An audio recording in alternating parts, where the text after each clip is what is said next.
right back, Charlie.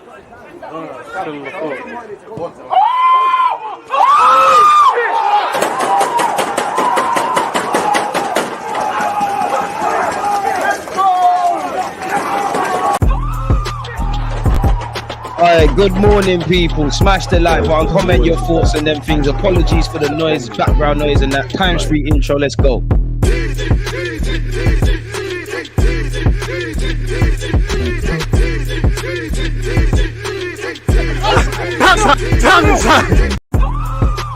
I like 3%. Smash the like button, man. Because you always use that active red light defenders. I think it's like.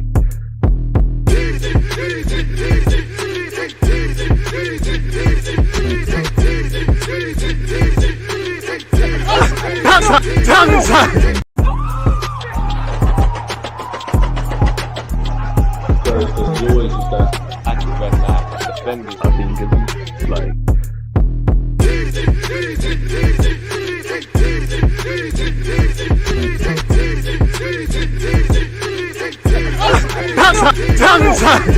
People deluded, I'm back again. Come on, Ian.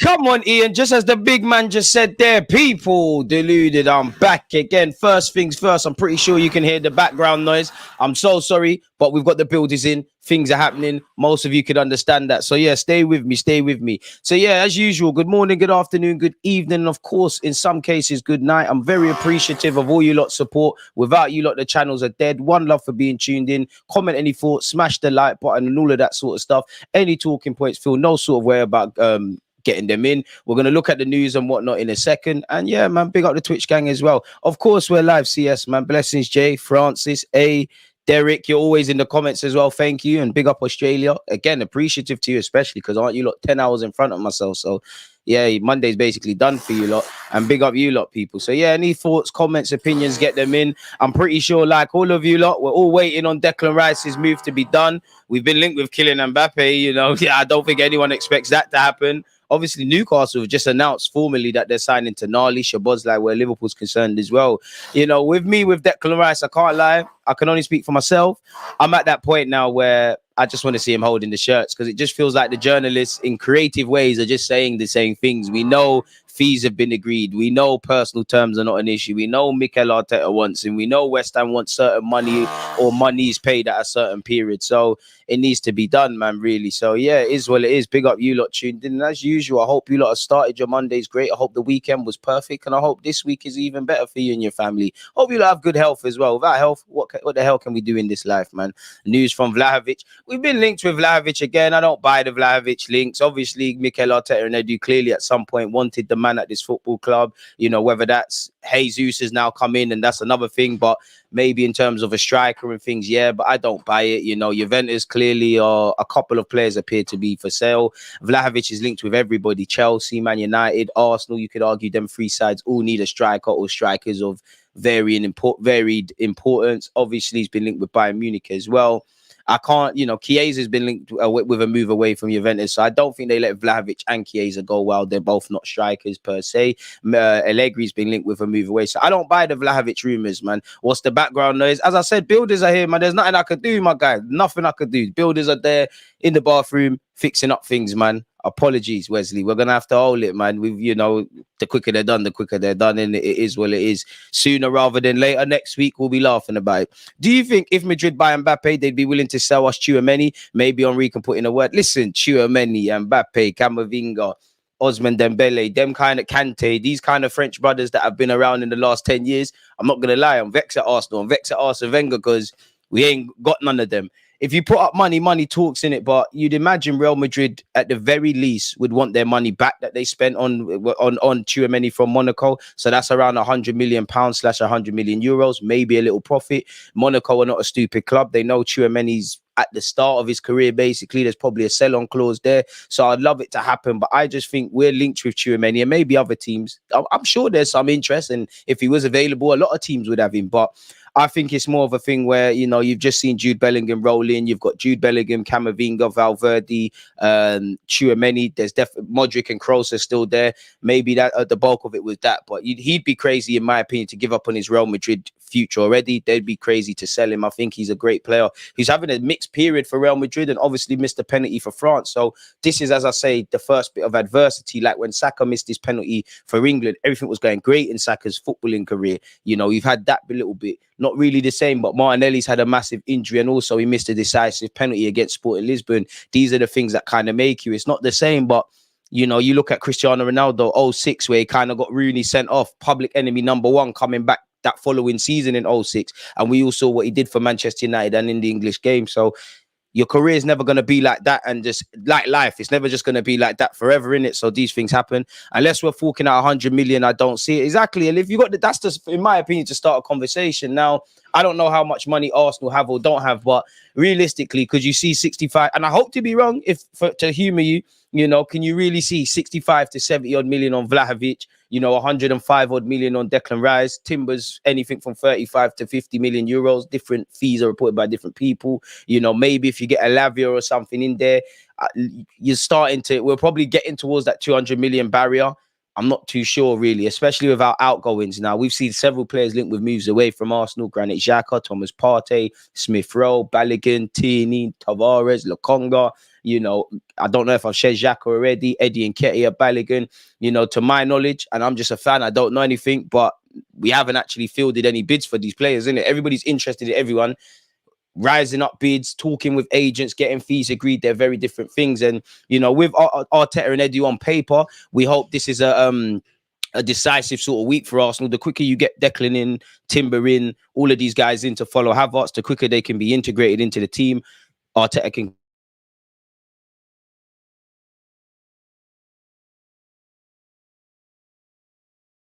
another midfielder depends on party moving. That's why we haven't tried to buy another one yet. I hear it. But for me, and again, I'm no fan, I'm not Mikel Arteta and all of these things, but speaking for myself, without knowing that we're going to sign Havertz, we're actually going to move forward with Declan Rice.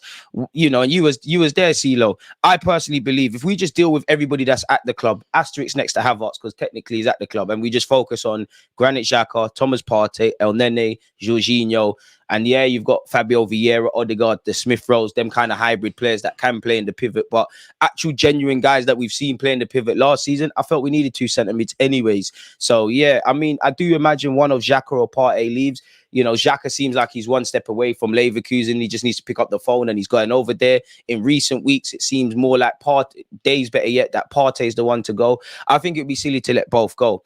I'm a big fan of Declan Rice, and there's a lot of transferable experience. You know, I can't talk about to a degree he's lacking experience in the Champions League when he's won the European trophies, played over 200 times for West Ham, over 100 times in the Premier League, star player for England at international level. There's a lot of transferable experience. You can throw that into Havertz as well. I just think, let alone the fact that Thomas Partey and Xhaka is our first choice pivot, there's a lot of experience factors in them. And I think Partey was fit for at least 31 to 33 of the 38 games. So while I'm never confident with Partey's fitness, and I'm never really confident that he'll stay fit, and I do think Partey's good a lot of the time. Every now and again, like 5 games a season since he's been here, he's really great. And for what, you know, we do need to upgrade on Xhaka. I still think he's a valued member of the team. And you know what, Xhaka, with respect to everybody in the team, when things are going tough, Xhaka is the one I look for, really. You know, yeah, I look for Martinelli and Saka to make the difference, but Xhaka is a guy for the trenches. Xhaka is a person you'd go to war with, or if you're in trouble in a club, he's not going to be like some friends and run off. We need that in the Champions League, really. How did I get into the Emirates dressing room? Arteta gave me the keys, man. He's got me. Listen, big up Frimpong. You know, he's got to watch his back. Arteta said you could do the content thing and I could do coaching, man. In your opinion, how scary do Liverpool look for the season? I think they look stronger than City right now. I don't know about City being stronger than City because I've seen the City team. Yeah, Liverpool have done what Arsenal, we would have loved for them to do and actually pip City to a title.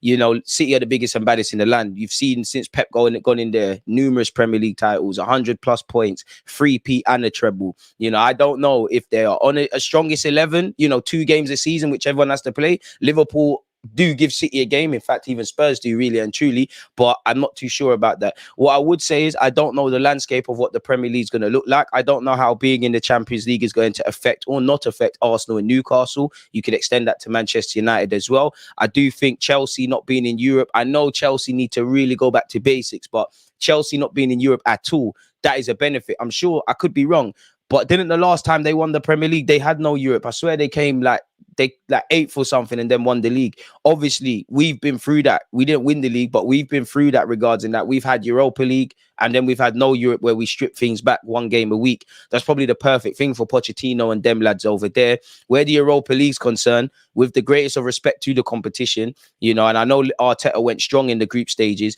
but you don't really, again, if you don't go through, there's question marks, but you'd imagine Jurgen Klopp and Jurgen Klopp's boys, you don't necessarily have to play your strongest 11 in the group stages. When you get to the knockout stages, smash the like button, people, and let me know your thoughts and them sort of things. Then, yeah, I'm not too sure what the landscape is going to say. The only thing I would say is an assurance is that City are going to either be 1st or 4th. And I don't really think they're going to be 4th, 3rd or 2nd to get it. It's one of them ones. So I do want us to challenge for a league title and things like that. And I'm not trying to belittle our estimations, but for me at this moment in time on the 3rd of July, my demands are obviously to bring a trophy home. If you're asking me about the Premier League, I would say you need a top 3 finish. Obviously, I would like to finish top of the tree, like where mathematically we are, well, alphabetically we are right now because the season ain't started, and where we was for a long part of last season before obviously it didn't end that way. It only matters where you start and finish. So I would say a top 3 finish. You get out the group stages as a minimum in the Champions League. Give, you know, if you can, if we get one of the big teams in the group, can you give us a famous win? Can we not embarrass ourselves, the 10-2s and things like that? Can we get to the knockout stages? And ultimately, you know, I don't think we'll win the Champions League. But if you're in it, you have a chance mathematically. So go as far as you can. Let's see our true level. The FA Cup, Arteta, I'm not going to lie, since we've won that, I don't think we've done good enough in that.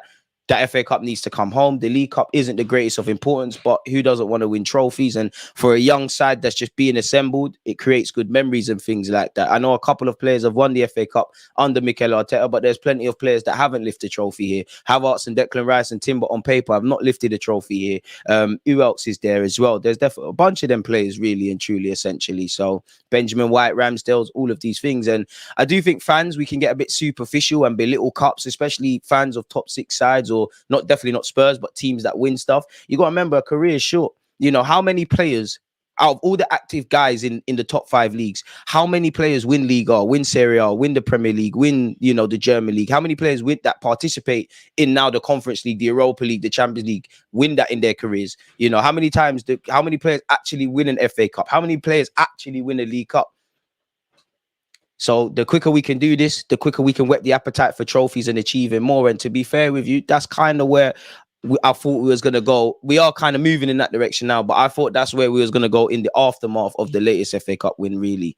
So, yeah, man, I see a bit deluded, but next season, I think we can go far in the Champions League with the element of surprise and how the Champions League draw works. I see us going far like the semis or the quarters. Listen, I want to go as far as you can. I'm just saying, as a minimum, get out of the group.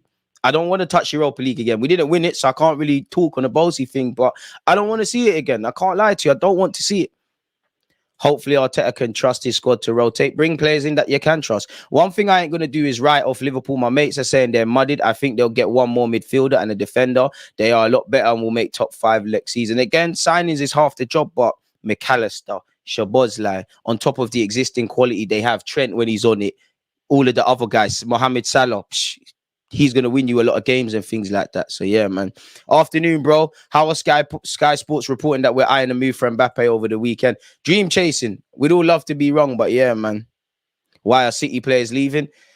I don't know, man. What I would say is, on the face of it, where you look at Man City, on the face of it, why would you want to depart? Pep Guardiola, you're winning stuff, you're competing, you're getting paid money. You know, why would you want to give up? But at the same time, we got to remember that it is a job. And unless you're Foden and these kind of guys, or I know Haaland's from Norway, technically born in England, but he's got some sort of an alliance to City because his dad played for that.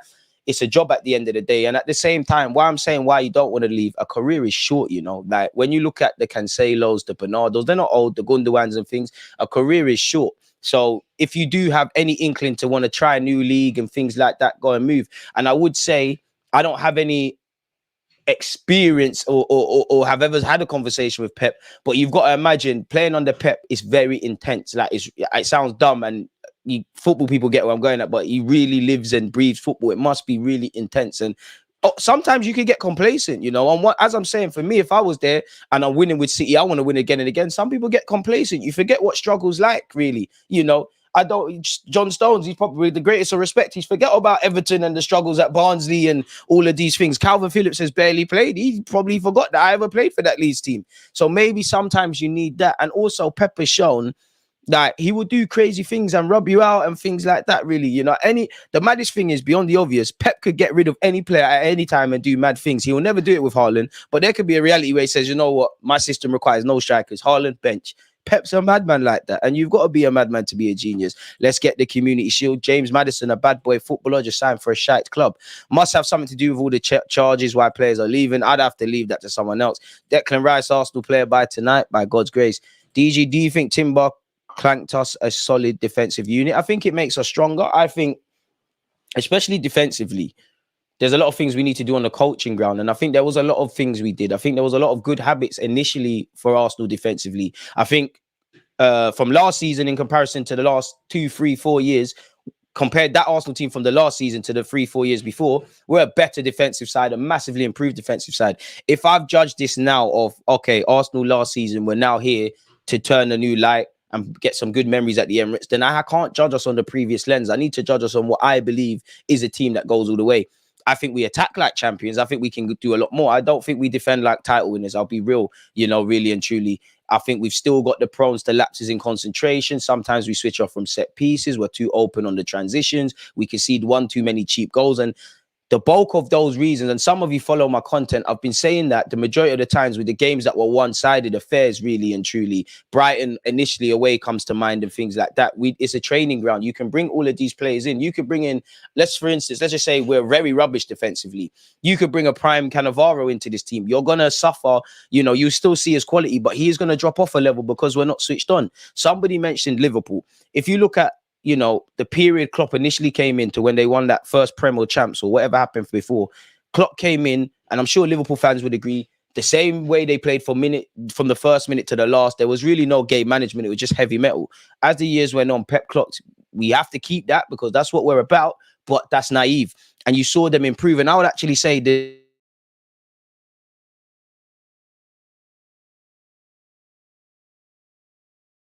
obviously two quality players, they took it up to another level, you know. And I think on the face of it, cool. I don't know if any of these guys are the best in the league and things like that. Saliba, bad boy defender. Gabriel's sick. Ramsdale's got problems, but I believe in him in goal.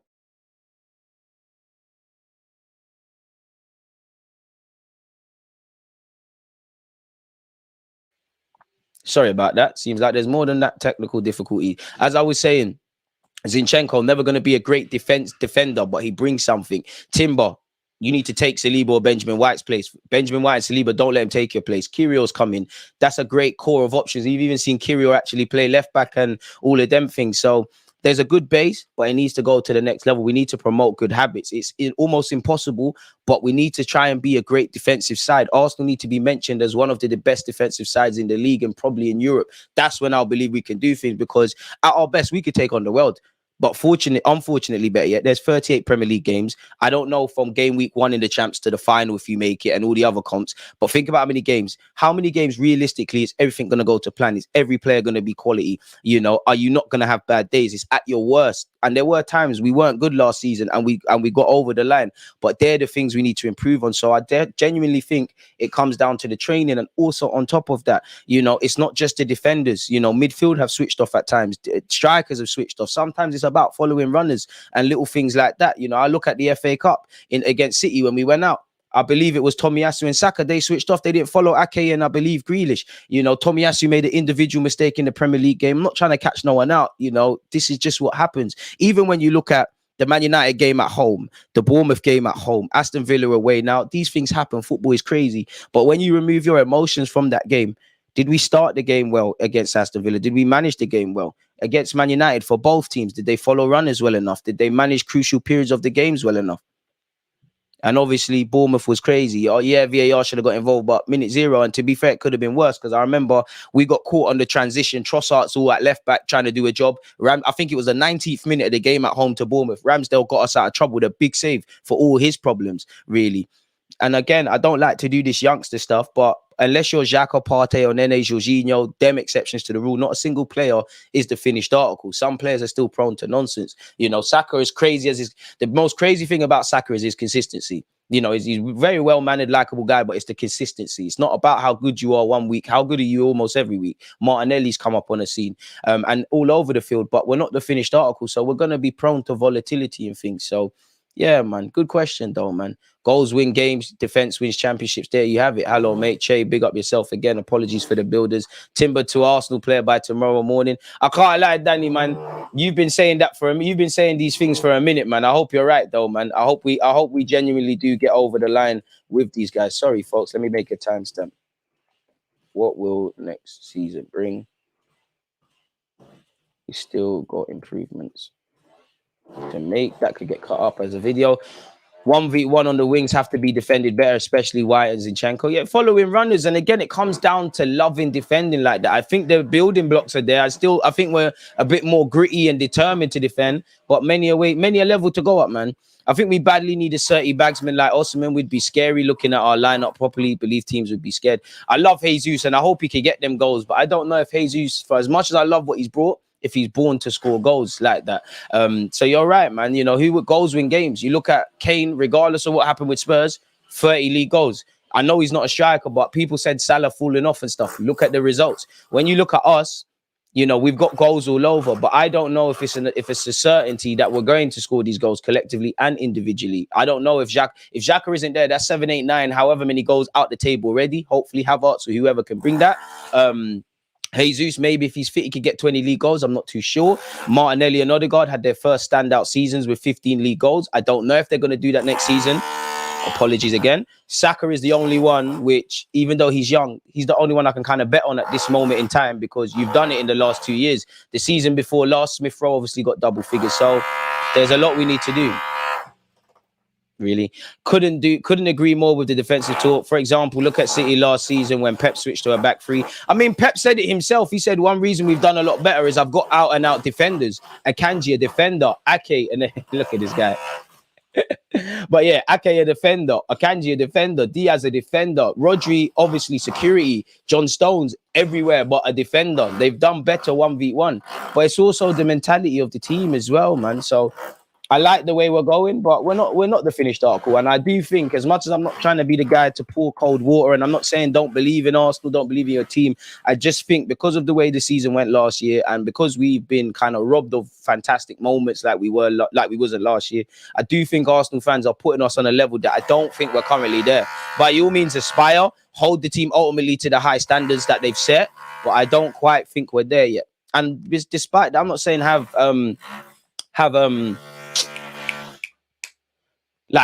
have low expectations. Rewatch our Newcastle away game. That's why we need Granit.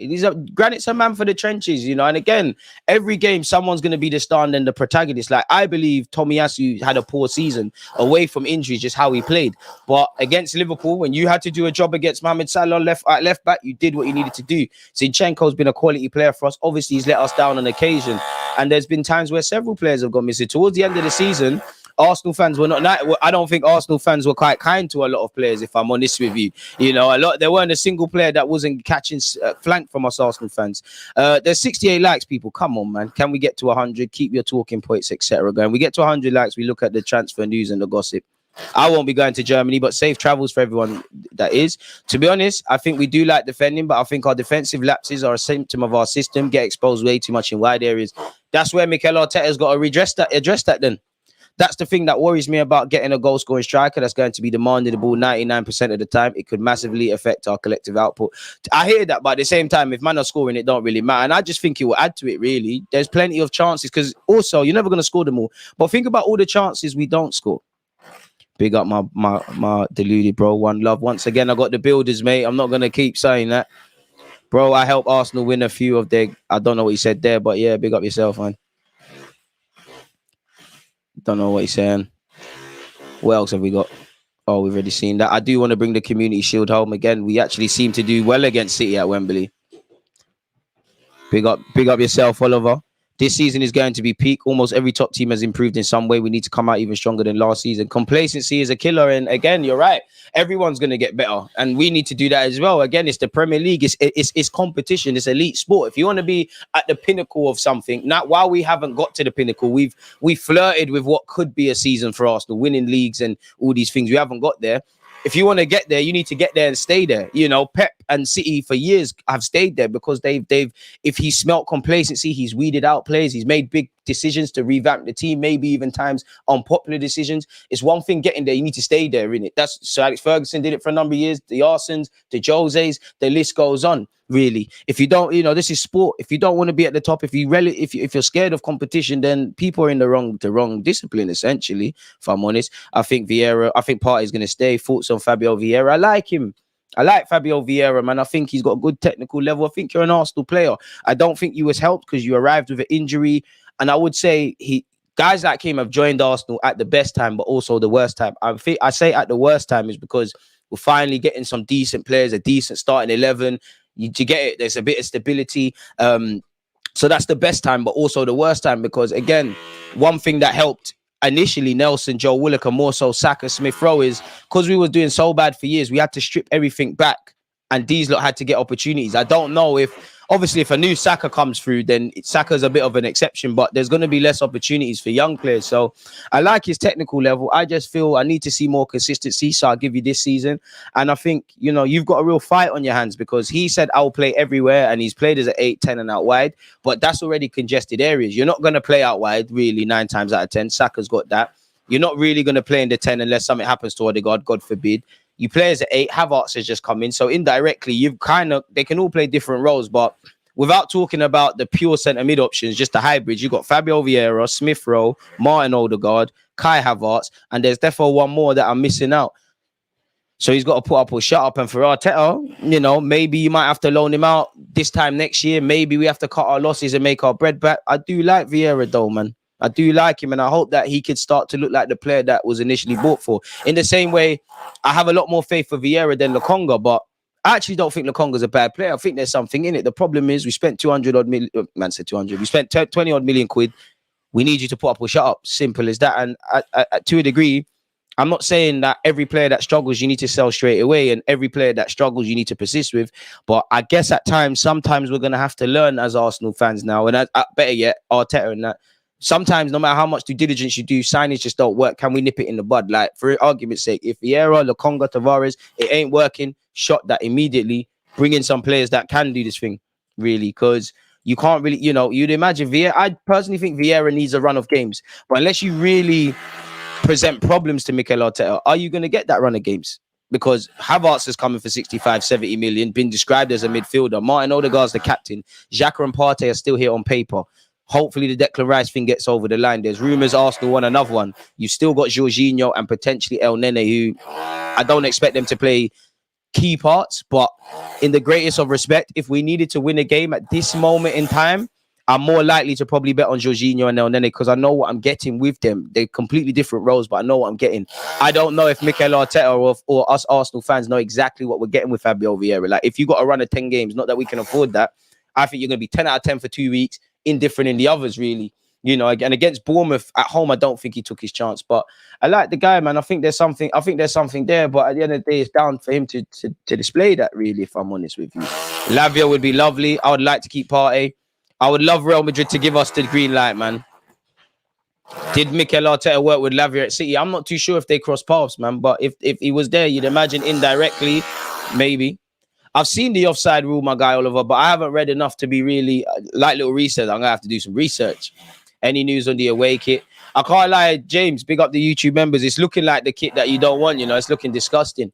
What do you think happens with Smith Rowe this season? Well, I'd imagine you start on the bench as a peripheral figure, but I'm badly hoping that I don't know how you do it, but force your way into the lineup and definitely get substantial more minutes than now. I'd love for Smith Rowe to play to the way he did when he that led to him getting the number 10, that got him an England cap and things like that. Hopefully he can stay fit, and he's been doing quite well at under 21s level in the Euros. Hopefully he could use that as a somewhat mini preseason as a springboard, because reality is, take someone's place. The only people that should be happy about depth is the fans. Yeah, the players should be, because they're not idiots. They saw we had a couple injuries we're done for, but we're getting more good players. And last time I checked, only 11 players can start an X amount on the bench.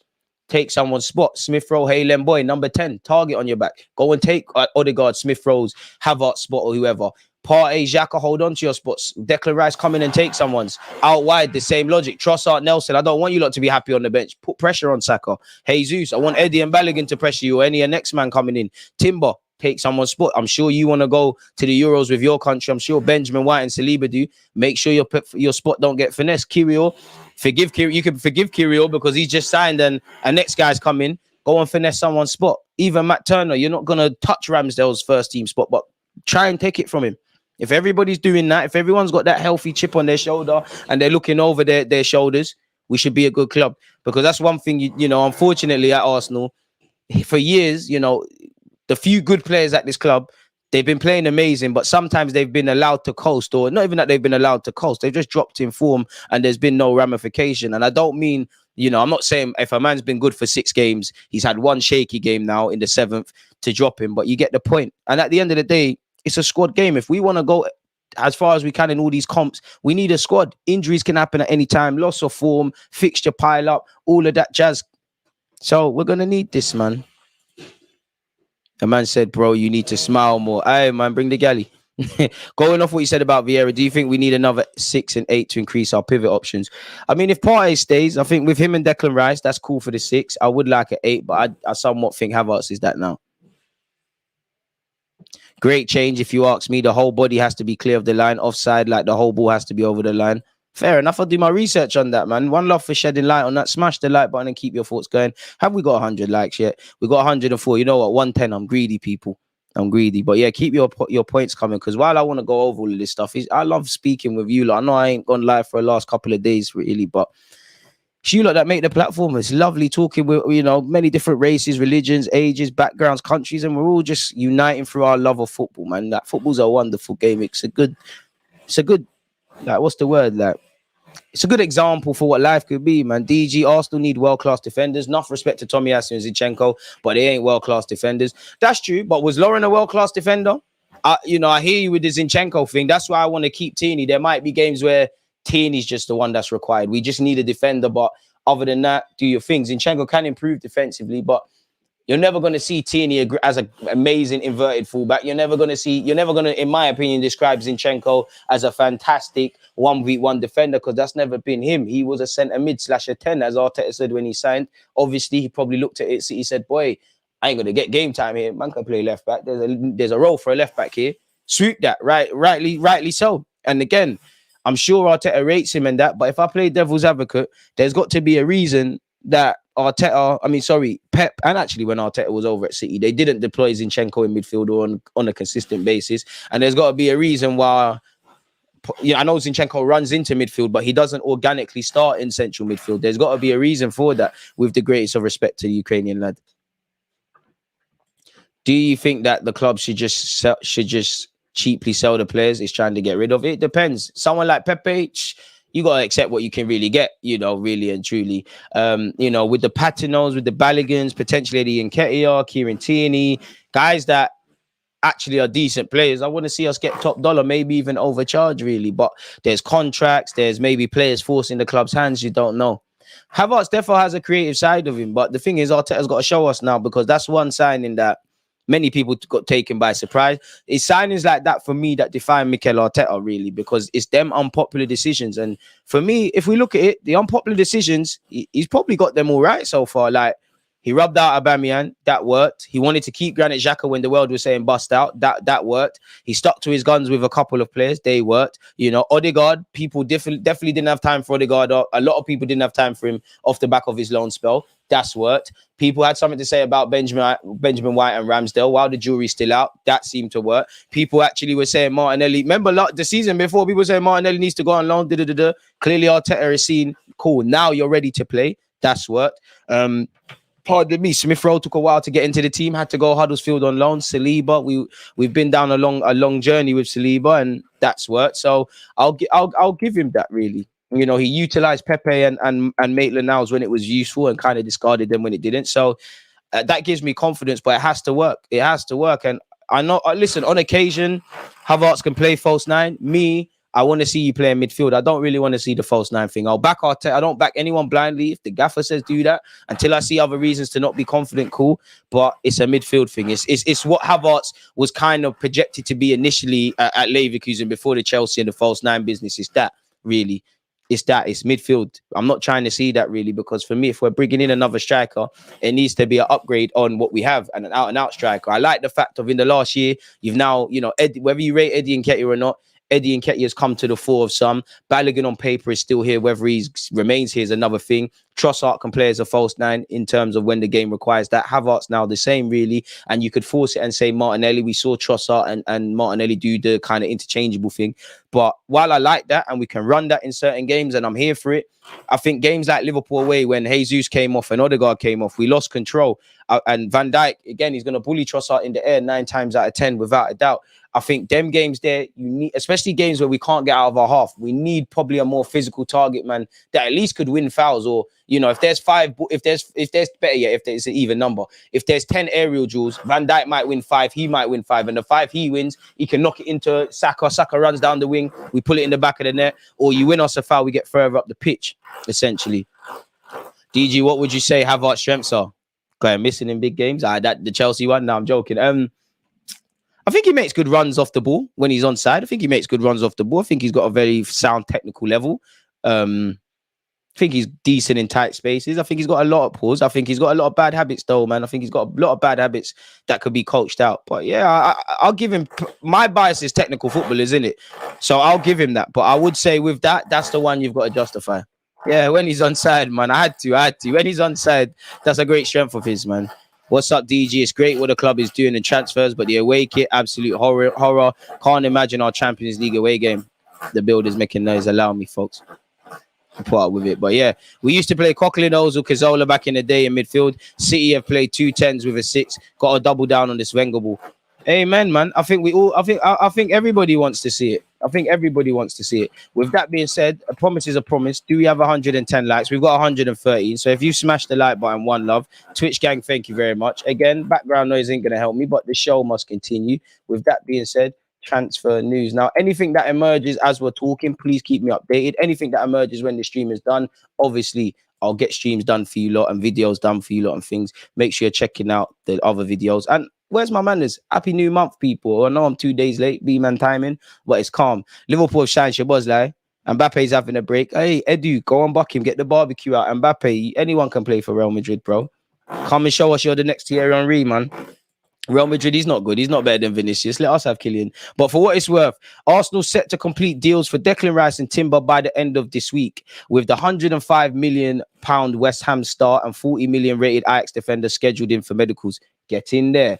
Arsenal are set to seal the deals for Declan Rice and Timber this week. Rice's transfer is 95% complete, while Timber's deal is virtually agreed. The West Ham star and Ajax defender will now undergo medicals at the club. Maybe we need to be patient, but that's cool. And it seems like we're getting over the line, but I need to see them holding shirts, scarves, you know, get our photographer out there, get the editors on. It's now time to show official confirmation. But for what it's worth, the Daily Mail, Sammy Moltbell is saying Arsenal are set to complete the transfers of Declan Rice and Timber by the end of the week. The Gunners' pending deal with West Ham over 105 million transfer of Declan Rice is 95% complete, while there's a verbal agreement in place with Ajax for the capture of defender Timber in a deal worth an initial 40 million.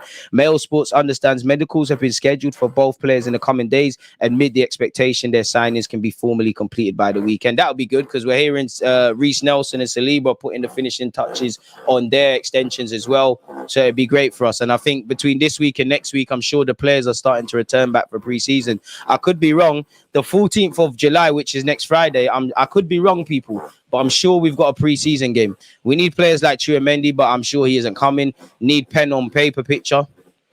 DG, please. Are there no plans by Arsenal to sign a world-class striker this season, or are we bringing Balogun back and selling Nketiah? I think Balogun's probably forced the club's hand in that he's going to probably depart. I would rather sell Eddie Nketiah, and I feel a bit harsh to say that because I do think if Balogun was here and he done what Eddie done and Eddie was over there in France, we might be looking at it a bit differently, but Balogun does look like a shiny new toy. Admittedly, I'd love for him to sign a new deal. Then we control everything. If you want to leave, get your agent to, we can loan you out or whatever. We're a position of strength. But then again, I do think Eddie would have interest from the Premier League, but who are you more likely to get more money on? You know, I think Balogun because he's got 20 odd goals, but Eddie Nketiah hasn't done that in his career to date. Balogun's probably on cheaper wages than Eddie because he's just signed a new deal. I don't think we'd sign a new striker, but I'd love it.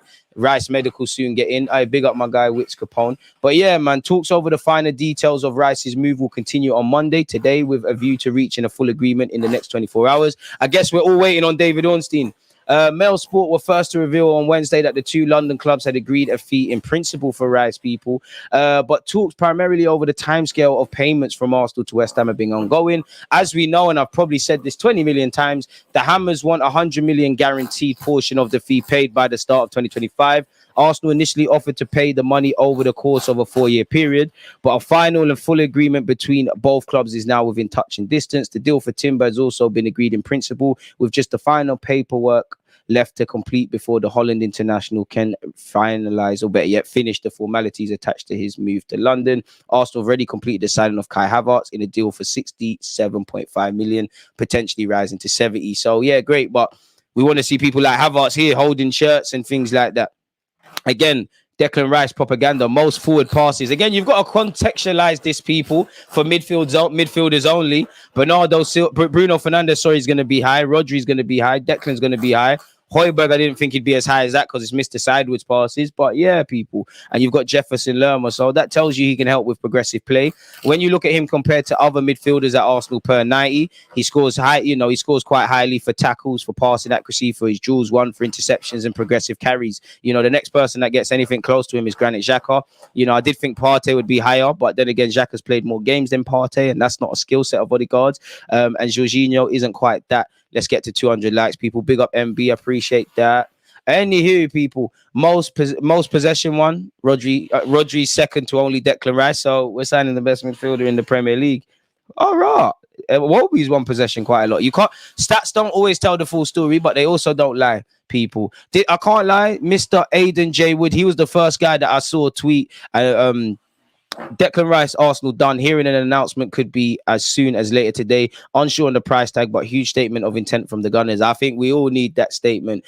Ben Jacobs has said only paperwork is lacking on the Timber deal. It's all virtually agreed. Medical's also been booked in. So hopefully, that gets done sooner rather than later. Again, Arsenal set to complete moves for the names we've already said. People, I don't want to keep repeating the same things. Declan Rice is set to undergo his Arsenal medical ahead of his move after cutting short his holiday. Rice has ensured that he can rubber stamp the move swiftly after flying back from his holiday. He returned from Dubai on Saturday.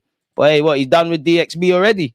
If I had your money, I wouldn't be. Arsenal got to send that doctor over them sides. But for what it's worth, he's set to undergo a medical. He's cut short his holiday. Final details are being sorted out, including the structure of the payments before Rice will go through the formalities of the move. He'll undergo a medical with the Gunners before finally putting pen to paper on what will be a long-term deal. Rice has ensured he can rubber stamp the move swiftly after flying back from his holiday again on Saturday, people. So yeah, big up to him. Apparently, yeah, man. Big up him. I think that's just some nonsense, so we're not going to read that. We've also been linked with Laporte, people. Now, I'm having Laporte, can play left back, can play centre half. I just think with Gabriel and Kirio, I can't see us signing another left-sided centre half, but why not? Arsenal are reportedly the latest side to show an interest in Manchester City defender Laporte. You just get the vibe that he wants to go back to Spain, really. He's been linked with Aston Villa as well as Tottenham Hotspur. Great for you. He's someone that Arsenal are looking at. I'm not too sure on that, but having played for Bilbao and obviously Arteta being from, I swear Arteta's from the Basque region, there could be some of that. DG, I've been hiding, I can't lie. Big up, bless up, all that. Appreciate that. Did anyone notice that Rice's reveal while he must have been on holiday was a bit like the William one? I'll be real, I can't remember when the Williams thing was announced. Vlahovic has been linked with Arsenal again, people. Again, I don't buy this, but allegedly this article has said Chelsea, Man United, Arsenal looking at him. It will take 90 million to have a conversation. I just think they're leveraging the interest of all of these clubs. Their fans, at least, could make a case of a striker. Obviously, Vlahovic has been historically linked with Arsenal. Fabrizio has said Arsenal are getting closer to completing the Timber deal. Sources feel will be done next week. Negotiations at final stages since Thursday. More positive contacts took place. Payment terms being discussed with Ajax in time for a medical. So yeah, he's also said on Lavia, people, Arsenal are there. Arsenal are still interested in Lavia, but they are now 100% focused on these deals for Declan Rice and Timber. But Lavia remains one of the targets in case both Xhaka and Partey leave the club. So I don't know anything. Arsenal last summer, nobody saw, and not the same, but Fabio Vieira was signed out of the blue. But that tells me, again, maybe not going to see two centre mids come in, at least until one departs. Romano on Rice has said Arsenal and Rice close to final agreement on payment terms. Final green light expected for both Declan Rice and Timber, as both deals are at a very advanced stage since Thursday, Friday. So it seems like everyone chilled off for the weekend, chilled with their family. and we're back on the case now, man. Liverpool have actually put a damper on the Lavia stuff. Allegedly, you know, they've just announced Szoboszlai, but they're in the race for Lavia, people. There's no change despite Szoboszlai and McAllister incoming. They remain keen on Lavia. He's on the list along with Thuram. Romano's also said Arsenal are still very interested, but it depends on Thomas' exit. Southampton also want 50 million. So that probably means we're not going to get Lavia. Ben Jacobs has linked us with Gabby Vega, and it feels like the transfer news is doing full circle again. He said, don't rule out Liverpool and Arsenal. They've looked in the past, but it's just that those two clubs are not active at this point, although they're well across the situation in terms of the deal. He's been linked with us, City, Liverpool, Chelsea, Real Madrid, Barcelona, and a whole bunch of others, people. Once again, we've been linked with Lavia. Apparently, Arsenal are reluctant to pay the 45 million that Southampton are requesting. Quite the profit based on the 12 months ago that they signed him. As for Lavia, from what I understand, Arsenal are reluctant to meet the 45 million pound valuation set by Southampton. At the same time, the likes of Liverpool and Chelsea are interested, and there's been talk of United, but I don't know much of United's interest. But I know that Chelsea and Liverpool are interested, and what they've told the players' reps is that if the asking price is lower, they'll be potentially ready to formalize their interest. So we'll have to see how that develops, people. And again, this article has said Liverpool are actually preparing to open talks officially over Lavia. Smash the like button and get things done, people. I hope we're in for Lavia. I can't see Partey staying as a backup to Rice, and I don't think Arteta rates Sambi anymore. Of course, we have El Nene for now as backup, but we need more if Xhaka and Partey leave. I agree with you. And for Partey, he's got to relish competition, really and truly. You know, again, while I think, you know, it's going to be Odegaard, Havertz and Partey, there's going to be games. Declan Rice and Partey are going to be the men in the trenches. And I look at it, although I think we need two centre mids, you know, as you perfectly said there, you've got El Nene, rightly or wrongly, for another year. Jorginho's made it clear he's staying. Asterisk next to Xhaka and Partey because they've been linked with moves away. Rice is coming in 65, 67.5 million all the way to 70. Havertz is coming in. You've got Smith Rowe. You've got Fabio Vieira, who can play in the pivot. You've got Mr. Odegaard. And again, I'm forcing it, and he plays left back. But you've got Zinchenko as well. So maybe Arteta is saying, you know what, it would be nice, but maybe we part that off for another 12 months and then reassess next season, because we will have to bring in a centre mid or two. As you rightly said, you'd imagine at least within the next 12 months, or let's say 2 years, you'd imagine Partey, Xhaka, Jorginho and El Nene are not at the club. I don't know for Xhaka and Partey, but I would definitely say, you know, Xhaka looks like he's gone. I'd imagine at the start of next season, El Nene and Jorginho aren't here. Again, anything can change. But for what he said, Liverpool are preparing a bid. Arsenal and Chelsea are also interested in Lavia, people. So we'll have to see. It's a lot of money for someone that has only made 34 appearances in, you know, for his new club who he joined 12 months ago. Quality player. Can be anything he wants, but whatever, in it. TalkSport are now reporting that Liverpool are trying to steal a march on their rivals by making an opening bid. Again, we all know Chelsea are interested. And what makes this move a bit more techie is apparently City have a buyback clause active from next season, which had Southampton stayed in the division, I think he stays there. But they're also due 20% of any sale, people. And if a team was to match the asking price of Lavia, which is 50 million for this example, they'll be due 10 million quid, really. So we'll have to see. Got to be exciting times for Liverpool, though, with Szoboszlai and these kind of guys. Completely off topic, people, but I just shout saying Szoboszlai.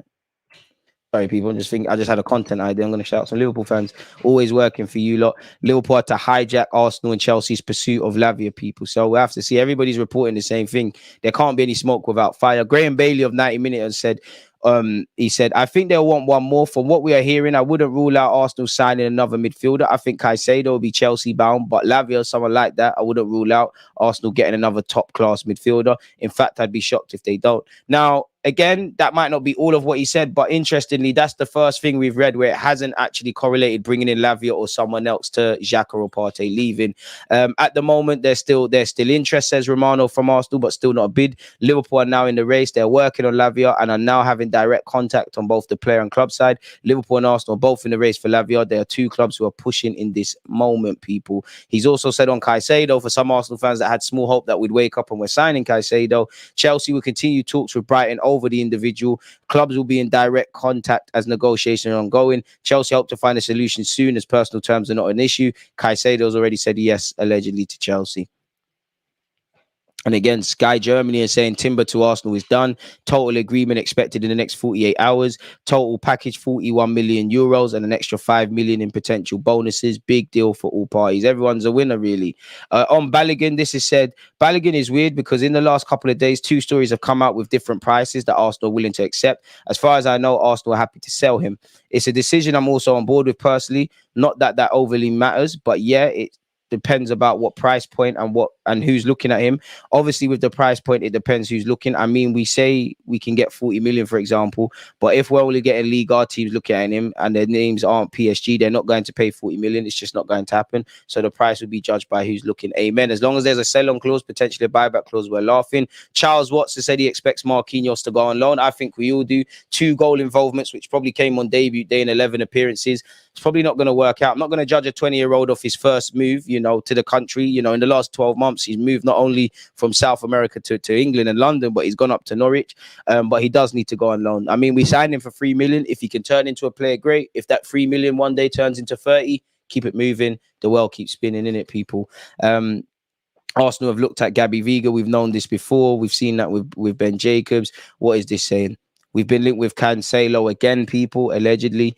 I'd expect Timber to play more of a right-back role, but who knows? But for what it's worth, Give Me Sport have said Arsenal still do have an eye on Cancelo, but that one has to wait because they have enough on their plate to deal with at the moment. This is a big week for Arsenal with deals for Rice and Timber to get over the line.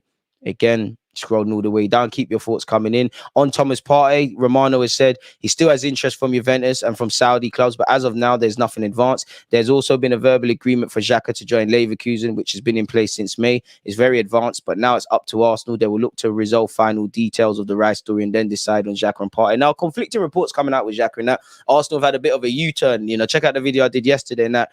We're open to selling him, but we're not quite on selling him. Some are saying we're upping the price tag for him, in which I know he's 30 and he's got a year left on his deal, but he had a very good season, really. And if we tried to buy Granit Xhaka from Leverkusen or Diaby or whatever, they're not going to cut us any discounts, per se.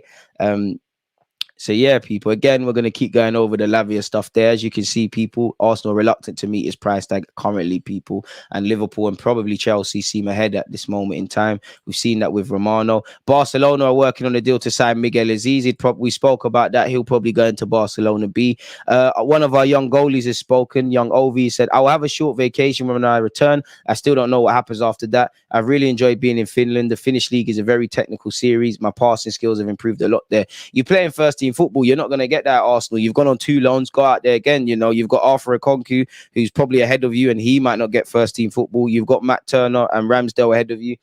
Go out and get football, man. Go out and become a better player, really and truly. We've been linked with a Sporting Lisbon left-sided centre-back in RCO. I can't say his name, but he's, football manager king, and he played quite well in the 2 legs against us, or at least one of them.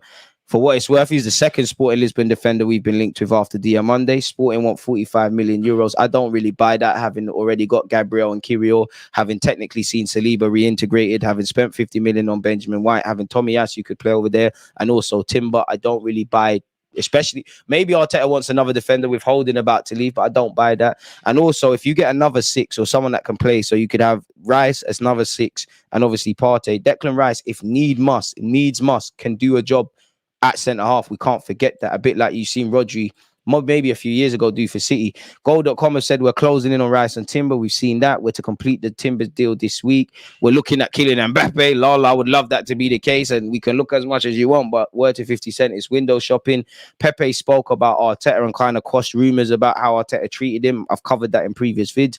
Pablo Mari's officially joined Monza, people, as you lot know. Allegedly, I don't believe this, but we're the only English club in for Arda Güler. I'm not too sure he's a priority at this moment, because while I think he's going to be a quality player, and as I said, he's a crown in the jewel of Turkish football, in terms of immediately helping us aspire to win a league title and things, I don't think he could impact us right now in the fact of what Arteta believes Havertz might do, what Rice gives the team, and what Timber does. So if there's money to spread around, bring him.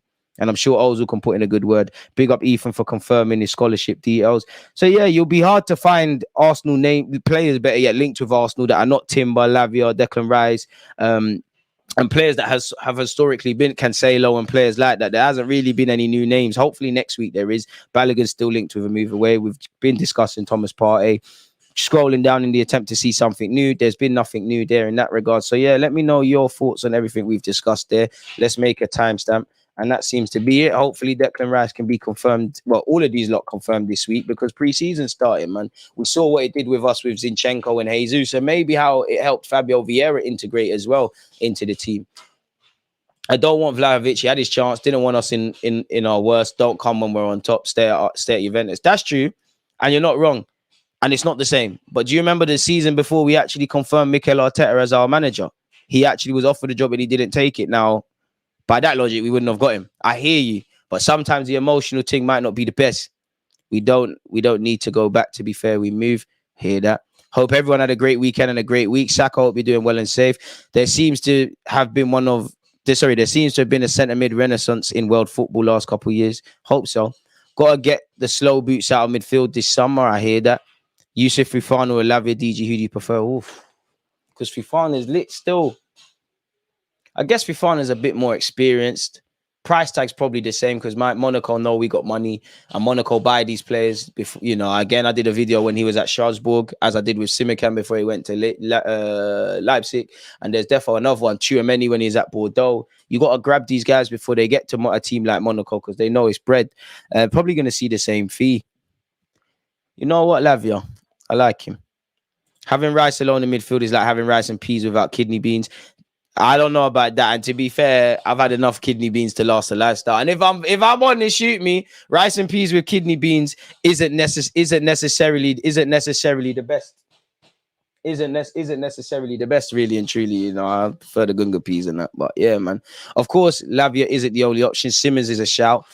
You know what? Simmons can play as an 8, but definitely while he's been in the Eredivisie, he's played a bit further forward. So I have to wonder, like, where he's at. Arteta out. Bit harsh, James, man. Bit harsh. In my opinion, Lavia for 50, would you go for Onana? I mean, we've scouted Onana before and he gave a good addition of himself at Goodison Park. So why not if Arteta wants him? But I don't think he's as good as people make out. Big up M, run the likes up, top tier content.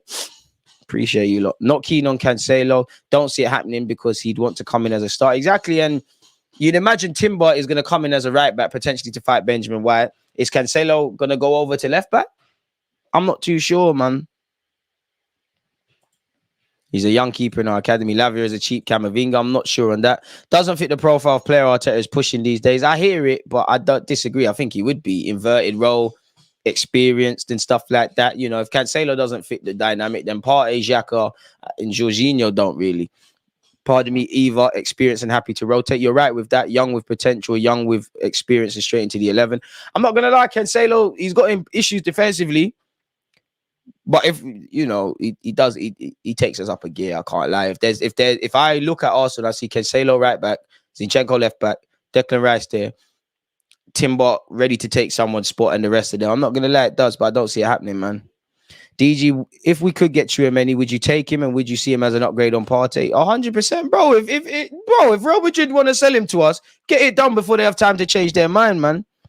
DG, big dog, don't you think that we need a 20-goal a season striker because Jesus is not enough? Yeah, I would, man, but I'll give Jesus, sorry for hitting the mic, the luxury to display that he can. If we could sign a gunman forward, then Jesus can always do a job out wide. The striker market is a bit meaty. Like in my 28 years of life, maybe I'm a bit nostalgic, but definitely in the early 2000s, bro, there were strikers everywhere. Now it feels like there's hardly any, and every 12 months, we start talking to Højlund, Vlahovic, this guy, that guy. It's mad. We kind of just spoke about him still. You lot are crazy, man.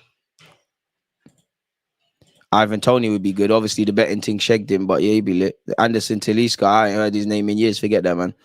I'm thinking Simmons would have been a Havertz alternative. Probably would have been a better signing. Do you know what? He probably would have been cheaper than Havertz. But if I'm Javi Simmons, I understand maybe wanting to go back to Paris Saint-Germain or wanting to join a bigger league, having seen players leave. But for all the hype, and you know what? He's one of these young YouTube ballers that actually is doing something in the game. But like, you've had one great season. I'm not belittling him, but one amazing season. I think you got top goal scorer in Eredivisie, drawing interest from everyone. You've got a Euros potentially to think about.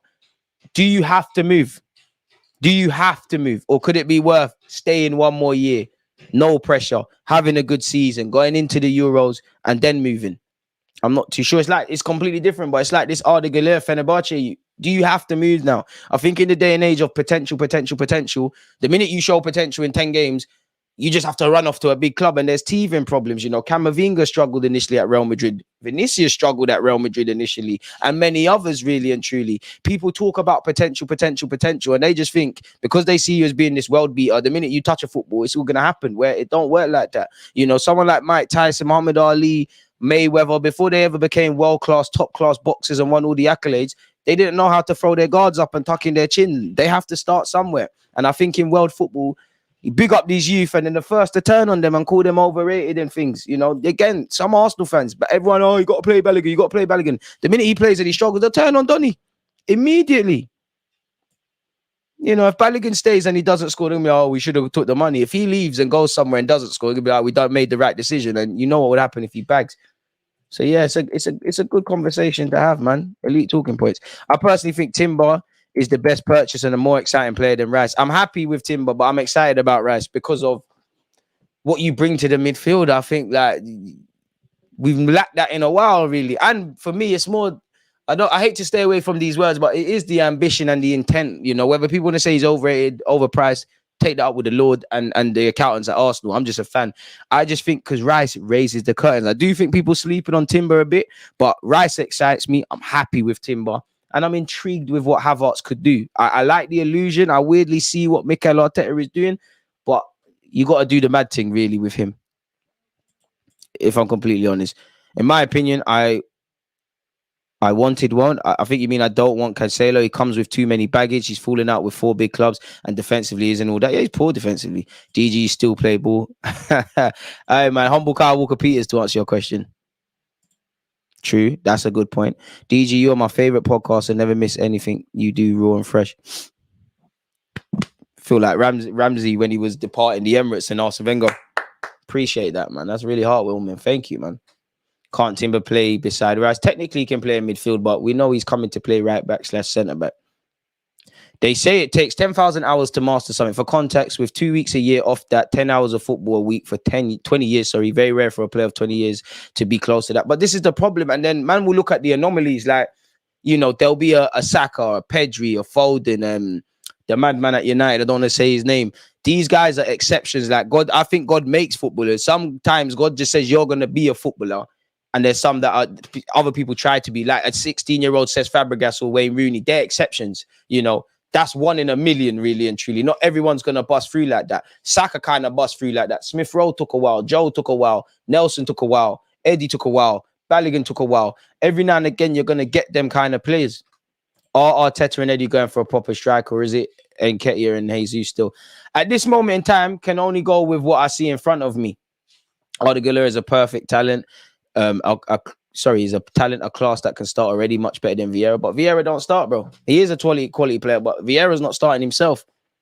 And it's also about developing in no pressure. Like, for me, one person I really rate beyond him being a footballer, a good footballer, is Neymar. Because when you deep it, like Neymar stayed in Brazil so long, you know, going back to the days of, you watch his documentary, Real Madrid wanted him as a kid. He was linked with West Ham when he really started coming through at Santos. I think he even got named on the Ballon d'Or list as a result of playing in Brazil. He really waited. And when he was ready, made the move to Barcelona. I think you never know, innit? Like, because at the end of the day, it's not that deep. If you move and it doesn't work out, like Odegaard, you moved to Madrid too early, it didn't work out. You're not going to die, you know. You just go to another club. Football, simple like that. And you can't always turn down certain opportunities, but you need to take time with it. Look at Jude Bellingham naively, you know, when he's playing at Birmingham from 15, 16 years of age. Realistically, if I'm with my little old YouTube and limited resources, and some of you know about him and doing vids about him, you think the whole footballing world, you know, when he's played against Arsenal's academy cities, they haven't all tried to poke him up and poach him from Birmingham, from a kid. He done it right, stayed there. Dortmund, let me do my development thing. Now, Real Madrid, we're going to see. Really. These lads need to rest their legs, and Vieira's a liability. A bit harsh to describe him as a liability, but yeah, man. Do you think Tchouameni's getting pushed out with Jude coming in? I don't think so. DG, what's one more realistic signing you think can ensure we actually win the league? Emphasis on realistic. I don't know what is realistic, really and truly. I really don't know. What I would say is, for me, I keep saying it, signings are one thing, it's the training ground. I'm not too sure, if I'm really honest with you. Really. I don't know for realistic. Unfortunately, I'm not a transfer man. I don't know, man. I don't know the feasibility of half these moves. I would like Caicedo, but it doesn't appear realistic because we're not going to get the bread in it to put on the Brighton man.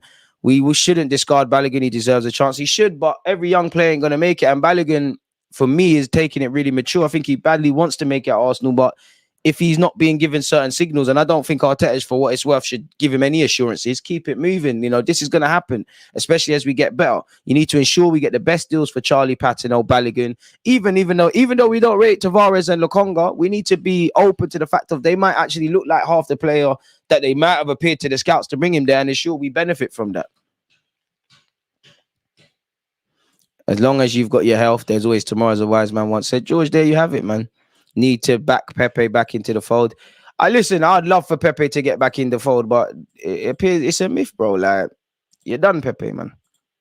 Like, Pepe's done, bro. Like, it's over, bro. Like, it'd be nice because I think you've got ability, but it's done. You're contracted until 2024. You could also, we'd all love to wake up one day. Pepe signs a new deal. He looks like the player that, was here for. But the writing's on the wall. There's been radio silence over Granit Xhaka's new contract, and he's been a mad player for us. Pepe ain't been here, ain't pulled up no trees at Nice or done anything. The writing's on the wall, innit? Arsenal made their decisions over the 2023 contracts. Already know what they're doing with the 2024 contracts. Probably know what they're doing with everyone contracted until 2025, which I'm sure is Benjamin White, Odegaard, and was Ramsdale on paper. Partey's one, so we'll have to watch that closely. I'm sure Balogun's one. I'm sure Tavares is one. Something like that. You should hear the way parents talk on the side at highest level. They all know kids who are good enough in the wide area. 16-year-old balling out against PL opposition. Every club has looked into him. Exactly. There you have it. With so many quality defenders, who's your starting back four? Well, on paper, everybody is the first choice back four until you lose your spot, really. I'd be looking really over my shoulder if I was Benjamin White. So I'm going to say Benjamin White initially, Saliba and Gabriel. I think everybody knows that. And at least Zinchenko with that role. But Tierney, if you're still here, Tomiyasu, if you're still here, and et cetera, go put pressure on spots. Really. Not going to lie, this is the harshest ever seen DG on player. Never hold back off Pepe. I like Pepe, and I'm not right about a lot of things, but there's two players, and I'll never stop shouting it from the rooftops because you can actually go back. I don't even know what you type in because there's like 8,000 odd videos, but you look at actually go back here and look at the videos. I said Lacazette is a good player, but we've made a mistake. 50 odd million. He is not going to score 20 league goals for this football club. I said we got bumped for Pepe. It's not my money, but I said we got bumped for Pepe because he had a really good 18 months. You saw what his dad said when he signed for the club. Pepe is a hot and cold guy, man. Really. So yeah, man. It is what it is, essentially. With Pepe. Like, I like him. I would love to. Listen, Pepe's got ability. If Pepe, kind of the romance we saw in the aftermath of us winning the FA Cup, if Pepe could do what Arteta is telling you to do, then we might not even need a right winger, really. But £72 million player, bench for Willian. Nowhere near academy prospect Saka in terms of playing week in, week out. Gone out on loan. Doesn't appear that Nice are going to go for you permanently, on massive wages as well. Probably near, I don't know now with new contracts, but probably near the higher end of earners at the football club. The writing's on the wall. I don't know if Pepe's contract is going to get ripped up. I don't know if we're going to loan him out and that other team takes on some of his wages and we get a loan fee. We can't actually rule out ripping up his contract as well. Edu did that for a couple of contracts last season or the season before, and he said they will do it again, really. So we'll have to monitor them things closely still. He deserves more chances. Everybody deserves chances in life, but, we've got to be cruel to be kind. Do I want Pepe chances or do I want Arsenal to go forward? And it appears that it's going to happen without Pepe. It is what it is, man. We've asked too much from Pepe. Well, just think he asked for a bit of consistency. Don't think that's hard. From all the lone boys, Patino, Marquinhos, Tavares, Balogun, who might get a stint in the first team? I mean, Balogun's made the most noise, innit? I think Balogun's had a good loan. I think Austin Trusty had a good loan at Birmingham. He's putting himself in the shop window. I think Patino had a good loan at Blackpool. I think Arthur Okonkwo had a good loan over there in Austria. I'm sure he won a cup. There's a couple of guys, you know, Brook Norton Coffey, very unfortunate not to get into not to win the playoffs. I don't think Brook's going to make the grade here. I think he'll go out on loan again, potentially moved on. Allegedly, Patino's made it clear he wants to leave. Balogun the same. Tavares had some good and some bad moments at Marseille. Don't think he's going to do much. Lokonga hardly pulled up any trees at Crystal Palace. So, yeah, man, it's one of them. His left foot is deadly. Your left foot should be deadly. You're a Premier League footballer. You're a top 5 man. You play for your country at international level. You should have a good left foot if you're a right winger to that level. You should. I'm not going to praise you for doing that. That's like me praising Kevin De Bruyne and Trent in essence of being good passers. You should. While I'll wax lyrical about it, you should be doing that. It don't make sense. The problem is that young ballers, like many young people in society, have no resilience and crumble at the prospect of fighting for the first team spot. I strongly disagree with that. Because I do think I do think young players are pampered now, and I do think, and I think it's more of a byproduct in general. I think player power is the strongest it's ever been. Before you could be a manager and shout at a man or rule with an iron fist. Now, if you do that, you're kind of poisoning the squad. Really, I disagree with that, especially with social media. You know, again, as I said earlier, young players are bigged up and then kind of crucified. You never get to switch off with social media. Especially when you look at someone like Arsenal, where Saka, Smith Rowe, Martinelli, they're the poster boys. People forget how young they are. So I definitely disagree. And in society, again, maybe I'm only 28 in it, but you can't tell me I don't like I lack resilience. But there's like 8,000 videos on my YouTube channel. There's every reason to give up, but I'm still out here. Obviously, you look at housing prices and things like that. There's not a single reason for anybody really to smile. So I strongly disagree with that. You sound like one of them baby bloomers who say, you know, all you need to do to get your life in check is to go into a fancy office and give a good handshake. It's all love, though, man. I disagree with that, though. Who do you think will have the better career, Endrick or Victor Roque? Do you know what? I was having this conversation and I'm happy because Brazil to Jamaica, it's a link up. It's a link up. All my Jamaican cousins that are called Romario on that, it's a link up. It's a Brazil flag as well. I like Victor Roque, you know, but Endrick's celebration, I don't know. I'm going to say Victor Roque first, but tomorrow it'll be Endrick. Would you take Zaha on the free? Nah, man, it's probably over now, man. Pepe is that dude. Pepe can be that dude somewhere else, man. Like, you had your time. I'm hearing Tavares locked up Madueke yesterday. Who's that? That baller. Oh, it's one of them Chelsea youths. Love for the cheer. Appreciate that. Martinelli is clear of both. But hey, Martinelli's one of us. Pepe under Wenger would have banged. He would have banged, but Wenger's not here, my guy. Why do you think no one wants to buy Pepe? It's not that no one wants to buy him. It's, you know, for Pepe, look at the wages you're on. Like, look at the wages. You have to take a wage cut. Does he want to? Hopefully he goes to the Middle East, really. You know, do clubs see it as feasible to give Arsenal a transfer fee and undertake Pepe's wages, even if he's slightly less? I don't know. On ability, Pepe's one of the best in our team. On ability, you won't struggle to find a club. With all the other aspects in the deal and stuff like that, you know, shaky at Arsenal. You know, you let Saka eclipse you. Ain't done too much at Nice on 140 grand a week, you know. We might even be able to only offer you 80 and you might be keen on it. And we might be keen on it, but we don't know if you'll have an ability because Pepe is very hot and cold. And when you're paying these sort of P's, you kind of want greater consistency. Playing Arteta ball, it's not quite Wenger ball. Pepe needs a chance. Martel, I'm going to leave it to you, man. Pepe ain't getting a chance. I hope he does because we save money, but it's over, man. You can't. Not everyone can help us. Not every young player can get game time. Not every player that's disillusioned is gonna be a lease of new life. It's over. Like if Arteta, rightly or wrongly, but if Arteta rocked with the guy, he'd be playing, wouldn't he? Like he was. Big him up though, man. But I'd love to see him get game time, man. I'd love to, man. You know, he joined at a turbulent period. He didn't always have the right back to play with. I do think if he was in this stable 11, you'd see a better Pepe. But at the end of the day, it's gone now, innit? It's gone. I've heard that it's either Goulet or Simmons had a 17.5 buyout clause. If that's the case, would you take the risk? Can't remember which one. I think it's Arda Goulet, and Arda Goulet is my sort of footballer. He's fairly quick, can dribble. There's a technical level. There's a lot to like about him, man. Which striker do you think we get? I don't think we're going to sign a striker. I know Pepe had crazy pressure coming into us with that price tag. However, he wasn't given a chance. However, he was given a chance. I don't think he delivered. Big him up for the FA Cup, man. What would be a good season for you next season? A top 3 finish as a minimum. Go as far as you can into the latter stage of the Champions League and bring home a trophy. Pepe a victim of bad timing. I don't think it's all been Pepe's fault, but I think he can look back at his Arsenal time and say there were some factors that weren't my fault, but in the factors and the variables that I could control, did I give my best? Did I control them all? I don't think so. I don't think you can just blame the manager and say he didn't give a chance. I don't think you can just be overly harsh to Pepe as well. And I think one thing that didn't help Pepe, for what it's worth, is Arteta didn't sign you. He signed Willian. Like, obviously, that's where, remember them times there, William was playing and we're all like, why aren't you playing Pepe? Why aren't you giving this guy a chance? Because Arteta's bollocks are on the line. You know, if I don't buy the £72 million man, if I can hide behind, rightly or wrongly, boy, I didn't sign him. He's a madman. You know, I need to change my squad. If I said I'm bringing in William and William's not banging, I kind of have to play him through form. Cherky is special, man. Absolute special talent, the young Frenchman. Finally starting to show it in the men's game as well. Nah, Saka's extraordinary, but I hear you, though. He's doing the basic competencies. So, yeah, man, if you're on Amazon, subscribe with Amazon Prime. I mean, if you're on Twitch, subscribe with Amazon Prime. City losing 4 or 5 first-team players. Man U losing 7 to 9 players, are they? Chelsea almost the same. Liverpool almost the same. Safe to say Arsenal in pole position for the EPL, allegedly.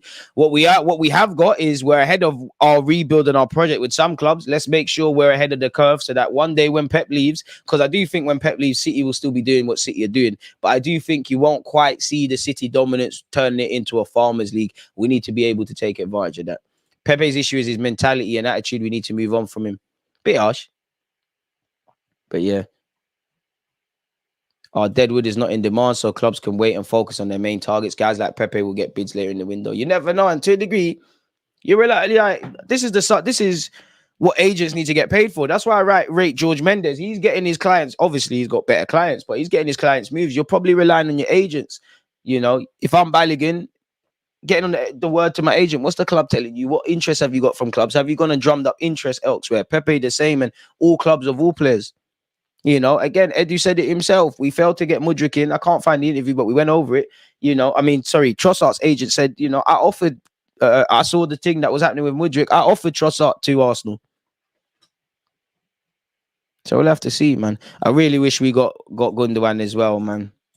We do play entertaining football, but it now needs to correlate to winning trophies, man. Like, I don't want to entertain for the sake of entertaining. We've been doing that in the Emirates era. Huge Pepe fan, but we've passed him. Didn't have that killer mentality our youngins are showing. Yeah, man. He just happy-go-lucky guy. Pepe has done things on the football pitch that are mind-blowing, but do you take Saka's relentless consistency or a guy that turns up once in a while? Obviously, you're going to take Saka's consistency. And I also think it's not about what they do at their best. It's at their worst. Like, Saka at his worst is out of 10 games, he might give you a couple of 5s and 6s out of 10. Pepe, and I might be being a bit harsh, he might give you 10s out of 10, then 3s, then -1s, then 7s. And as a manager, that's going to do your head in. That's why a man like El Nene can get game time, respectfully to El Nene. He's not going to pull up too many trees. He's not an amazing footballer, but you know what you're going to get with him. And at the fundamental basis of all football, the manager's got to protect his job. If Arteta wins, we waffle about the players. If you lose, people go in depth. You start talking about what Arteta did or didn't do, what he could have done, what he should have done. Protect your job first. And because if we really are turning around as a club, 3 points are even more vital. So there's less chances really for young players and players that might need game time or players that haven't been given a fair shot. We might not be wrong saying these things, but yeah. We can't have it all. Everyone can't get game time. We can't have everybody getting equal game time, but the same 11 out there and winning everything. If you want to do that, people need to go join a play group. We're not here to, while I like the family aspect, I keep saying it, we're not here to make friends. We're here to win trophies. So make sure you're playing. I would love Mbappe to Arsenal, but we're capping with that. Big up yourself for the cheer again, MCFC. What a guy. Big up DG. We really need a clinical striker. I believe that should have been a priority. However, I like the midfield adjustments. Pepe has qualities that are valuable, but just doesn't fit what we do now. He slows things down far too much. I hear that. DG, what are your thoughts on Chelsea's young talents? Personally, I think they're all ish. Jackson, Madueke, Sanchez, Chuameka, Mudryk all dead. Nah, Mudryk's not dead. I hope he stays playing rubbish because he plays for the Pagans, but Mudryk's not dead. Do you see that pass against France? Mudryk looks like one of them, man. He seems like he's been a bit overruled with moving to the Prem, and obviously Chelsea, where they find themselves right now, hasn't been helpful. And this is why I say potential. Man are calling man Ukrainian Neymar. Fair enough. He batted up Real Madrid at the Bernabeu. But then again, he's ripping Celtic and Leipzig. You're expecting Starboy stuff. He needs to adapt to the league. I think Mudryk's good. I think Carney's a very good player. I think with Chelsea's season being a write-off last year, a bit shocked as to why he didn't play a bit more consistently. Santos, I don't know if he's got a work permit. Looks a very good player. Showed it at a recent youth tournament with Brazil. Jackson, he's done well at Villarreal. I'm not the most knowledgeable. We'll have to see. Noni seems to have done all right in the chances he got at Chelsea. I don't know if he has a long-term future there or where he goes, but I don't think any of them men are crap. Kasaide is a good player, showed at the under-20 World Cup, and you have to wonder what that loan spell at Reading did. You know, Chelsea are buying all the youth in it. Don't know who we want as a striker, who is available that we should be in for, and is an upgrade on Jesus. This is the $1 million question. Strikers seem like a bit of a gambler's market now. France are full of ballers, but then they got smacked to Ukraine. I mean, it's a cheat code, isn't it? When I watch youth tournaments, obviously I watch the bigger teams, but I try not to watch the Frances and Englands and Brazil and these things, because you know they got ballers. I like to find them unknown ones. I actually like if you're watching a team of 11 players, right, and that right winger, bare skills, that one's mad quick. I like to look for players that might not take your eye by first time. Anyone can see a player, you know. Some of your parents, mine as well, might not know anything about football. Anyone can see that someone's a good footballer if they're getting a ball and just dancing past everyone. It's the ones you don't see. It's the ones doing the right things that aren't necessarily eye-catching and things like that. 186 likes. Can we get to 200? We're flirting. If you've hit the like button, one love. Neto was trying to hit a free kick from 30 yards. Under 21's football is not serious. Hey, remember when we was linked with Pedro Neto? I ain't heard that name in a minute. With Mudryk, he has the right tools to be a good player, such as physical attributes and the attacking awareness. He just joined Chelsea at the wrong time. It's true. And Arteta might have got a player out of him, but I always wonder, just say we got Douglas Luiz, we got Mudryk, and we got Vlahovic. What would we have looked like as a team? My parents' ball knowledge is horrible. Yeah, they could be horrible, but you could go out and see, but they could be horrible, but you take them to a Sunday league game and they see young Jaden, mixed race Jaden, running past the whole team. Bro, you can see man's a baller, bro. It's that just keeping the ball, little 5-yard passes, turn, opening up his body well, spreading the ball around the field, calm, always in position, always doing the right things, you know, there to nick the ball. Anyone can see them man there, you know. It's guys like Iwobi actually that get me, because Iwobi, I genuinely think if Wenger weren't at Arsenal, Iwobi wouldn't have come through. I remember watching that first, and he was very good at youth level, and he went and took it to the next level. Iwobi himself has said it, you know. And you look around them times, Iwobi he was a baller, but he weren't the most eye-catching player. He weren't the one you're like, oh, he's the guy, he's gonna come through. He weren't. But compared to some of the people he's around, playing for Nigeria, playing in the Premier League, doing his thing. What's your thoughts on the new kit? The home kit, sexy. The away kit, if it was a bird, got a good personality, I guess, innit? Like, that away kit just looks horrible, man. It looks like a high-vis shirt. But I'm going to still get it. Spurs should be looking at Pedro Neto. I think we would have looked at the same, because Arteta is strict with the way he wants them to play in their positions. It's true, but on one hand, I think Mudryk would have been a lot better at Arsenal, but at the same time, I don't know that. If I saw the same thing, maybe it would have been different. Maybe there would have been no Trossard, which I don't know. Like, would you lot have taken no Trossard at the club if it meant Mudryk in free? I don't know, man. I don't know. Alexis loved the Iwobi. I don't know about that, but you know, man. He weren't respectfully. He wasn't like. It's them kind of players, really. It's a Declan Rice released by Chelsea, and obviously propaganda because he's signing for us. Released by Chelsea again. Declan Rice obviously has fantastic technical qualities, but in the grand scheme of football, he's not the sexiest footballer. He's not even the most sexiest footballer in midfield in England, in the greatest of respect. Released by Chelsea. Someone took a chance on Donny. You're now about to get bought for 100 million quid. Or you look at like someone like Harry Kane. Took a while to really become it. God knows, he probably would have blitzed Alan Shearer's record if he came through at like 18, or maybe he wouldn't, because things happen for a reason. Harry Kane, clearly a good footballer, you know, but for some reason or another, didn't get the chance. Aubameyang was shit until he went to Dortmund. Let's be real. He weren't really known in the household thing like that. It's these kind of guys where you need a fine eyes. That is them kind of names that attract me, if I'm honest with you. Because everyone can see a player, man. Everyone can see a player. It's them ones. It's the ones you miss. Because I do it all the time. When I'm watching these youth academy games, you know, even the other day, I can't remember his name, but a few years ago, I watched an under-17s game.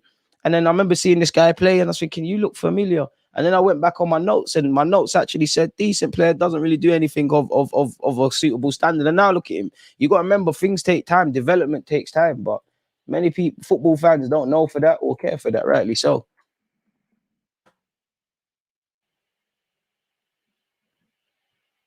Pepe got his chance last season in Liga and nothing to show for it. He's just not really good enough, sadly. Peak. How close is Declan Rice still? Shh.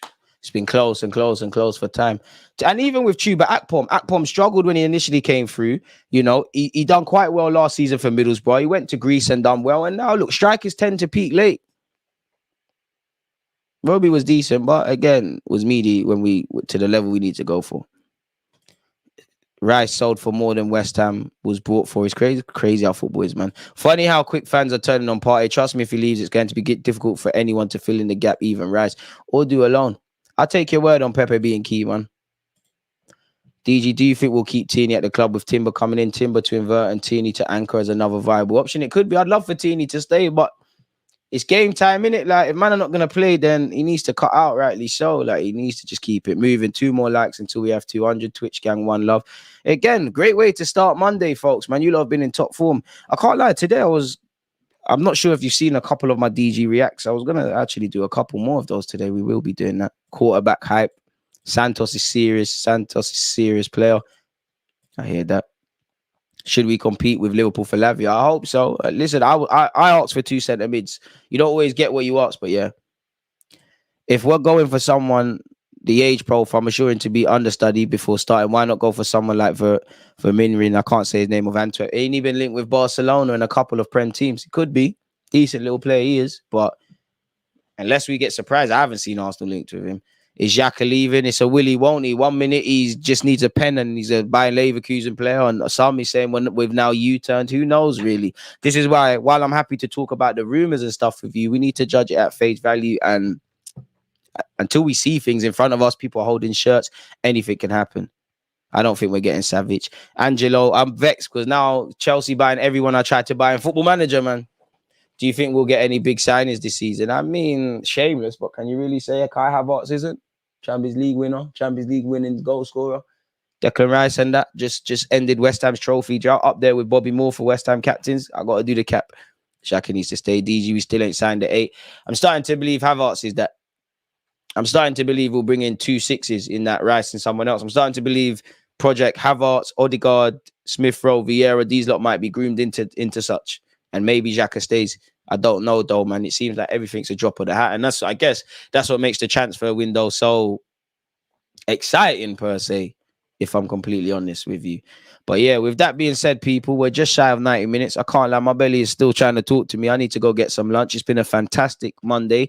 Any talking points that emerge with Arsenal, I'll get videos out for you. The transfer segment of this and a couple of talking points, I'll cut up those clips and get them out for you. I appreciate you lot support wherever you lot are. Smash the like button if you haven't already, people. Comment, like, subscribe. Again, without you lot, the channel's dead, innit? So I thank you lot for talking football with me wherever you lot are. Hope you all had a great weekend. Hope this week is great for you and your loved ones. And without health, we ain't got anything. So I hope you lot stay within good health. On that note, peace out. Against this right back, Charlie.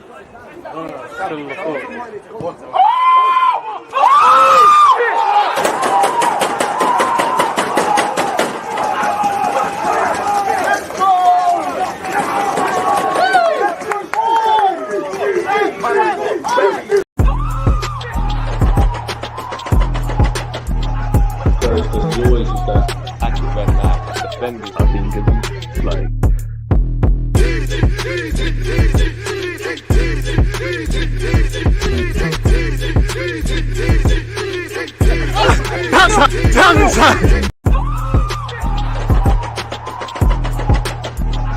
There's always just that active red flag. Defenders, I think, is like.